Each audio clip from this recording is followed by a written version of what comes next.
Good morning, students. Today we will start new topic of exercise 5.2.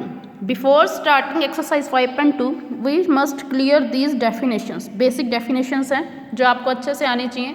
अगर आपको ये angles और लाइंस की डेफिनेशन नहीं आएगी तो आप एक्सरसाइज 5.2 नहीं कर पाएंगे. तो इसलिए ध्यान से इस वीडियो को देखें और समझें और ये डेफिनेशंस को लर्न भी करनी है और राइट भी करनी है. आपको फेयर नोटबुक पे राइट करनी है और लर्न भी करनी है. तो फर्स्ट डेफिनेशन है आपके पास इंटरसेक्टिंग लाइंस. नाम से ही पता लग रहा है इंटरसेक्टिंग मतलब इंटर मतलब एक दूसरे को, सेक्टिंग मतलब काटने वाली. ऐसी लाइंस जो एक दूसरे को काटती हैं उनको क्या कहा जाता है? Intersecting lines. ये तो था इसका हिंदी में मीनिंग. नाउ इंग्लिश में हम इसकी डेफिनेशन पढ़ेंगे. When two lines touch each other on one point. कोई भी दो लाइंस हैं जो अपने एक दूसरे को एक ही पॉइंट पे टच करती हैं. ये ध्यान रखें, बार बार नहीं करेंगे टच, वो एक ही पॉइंट पे एक दूसरे को काटती हैं तो उनको क्या कहा जाता है? Intersecting lines. कोई भी दो लाइंस जो आपस में एक दूसरे को सिंगल पॉइंट पे काटें. जैसे ये दो लाइंस के मैंने फिगर ड्रॉ की है, ये दो लाइंस हैं. लेट्स सपोज मैं इनका नेम लिख देती हूँ. एक लाइन का नेम है एल, दूसरी का नेम है एम. एल और एम एक दूसरे को इंटरसेक्ट कर रही हैं इस ए कॉमन पॉइंट पे. इसका नाम लिखा मैंने ओ. तो ये दोनों एल और एम जो लाइन है ये दोनों क्या होगी? इंटरसेक्टिंग लाइंस होगी. और ये भी मैंने एक फिगर बनाई है तो ये भी एक दूसरे को एक ही कॉमन पॉइंट पे टच कर रही हैं तो इसको क्या बोलेंगे? Intersecting lines. और ये जो कॉमन पॉइंट है जहाँ पर ये एक दूसरे को टच कर रही हैं, यही पॉइंट इन दोनों लाइंस का कॉमन पॉइंट भी है और यही जो है इंटरसेक्टिंग पॉइंट भी है. तो इस पॉइंट को बोला जाता है पॉइंट ऑफ इंटरसेक्शन. जिस पॉइंट पे वो एक दूसरे को टच करेंगी, जिस पॉइंट पे एक दूसरे से मीट करेंगी और इंटरसेक्ट करेंगी, उस पॉइंट को क्या बोला जाता है? Point of intersection. दोबारा देख लीजिए. When two lines touch each other on one point या फिर cut each other at one point then this lines are called intersecting lines.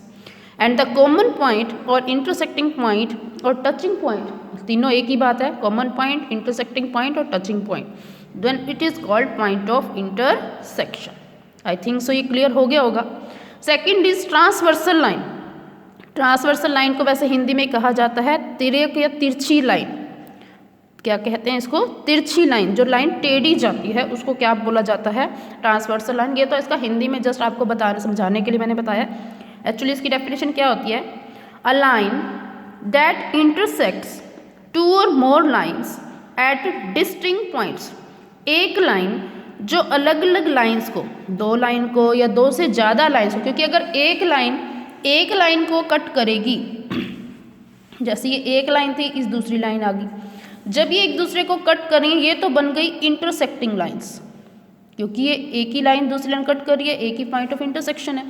लेकिन अगर मैं इसकी बजाय इसको यूँ कर दूँ, दो लाइन्स बना दूँ यहाँ पे, अब ये दो लाइन्स को एक लाइन कट कर रही है और दोनों अलग अलग पॉइंट्स पे कट कर रही है.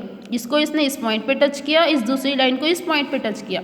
अब ये जो लाइन है जो सिंगल आ रही थी इसको क्या बोलेंगे हम? Transversal line. डिफरेंस क्या है? इंटरसेक्टिंग लाइन में एक ही लाइन दूसरी लाइन को कट करती है, बट ट्रांसवर्सल लाइन में दो या दो से ज़्यादा लाइंस भी हो सकती हैं जिनको एक सिंगल लाइन टच करेगी और अलग अलग पॉइंट पे टच करेगी. इसमें एक ही पॉइंट होता है इंटरसेक्शन का, इसमें हर लाइन का अलग अलग पॉइंट ऑफ इंटरसेक्शन होता है. बस ये डिफरेंस है, ध्यान से देखेंगे. A line that intersects two और मोर लाइन्स. एक लाइन जो एक या दो से ज़्यादा लाइंस को डिफरेंट पॉइंट्स पे, डिस्टिंक्ट पॉइंट पे, डिस्टिंक्ट और डिफरेंट मीन्स सेम है, डिस्टिंक्ट पॉइंट्स पे टच करती है, कट करती है, तो उस सिंगल लाइन को जो उनको सबको कट कर रही है उसे क्या कहा जाता है? Transversal line. जैसे ये फिगर है, इसमें तो ये लाइन एल ए को, बी को, सी को, तीनों लाइंस को कट कर रही है. तो ये लाइन एल जो है वो क्या होगी? यहाँ क्या लिख देंगे हम? Line L is transversal line. Clear?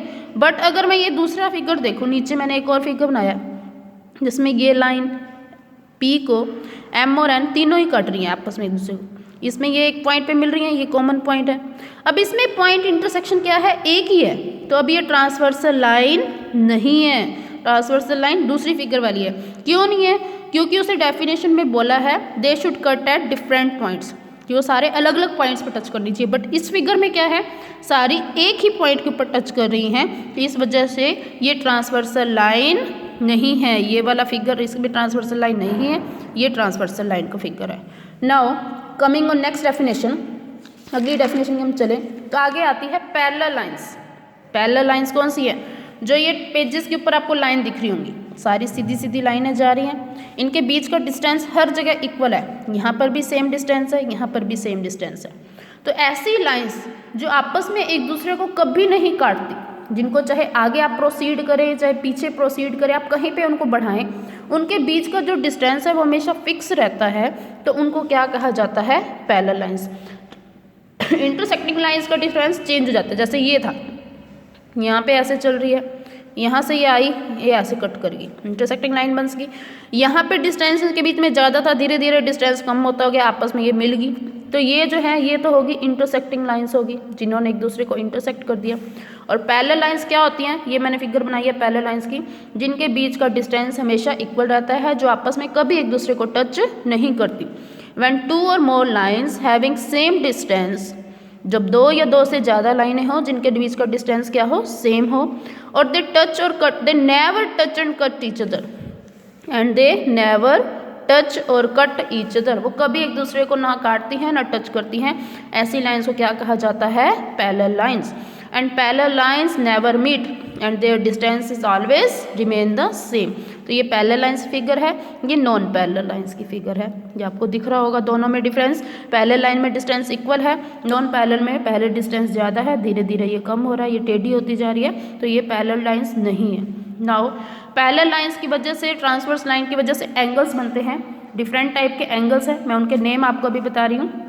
पहला है interior angle, next is exterior angle, pair of corresponding angles, then pair of alternate interior angles, pair of alternate exterior angles, pair of interior angles on the same side of the transversal, और इसका दूसरा नाम है को interior angles. मैं ये सारी definition आपको करवाऊंगी अभी धीरे धीरे। अभी तक आप यहाँ तक करेंगे, इस डेफिनेशंस को लर्न भी करेंगे और राइट भी करेंगे।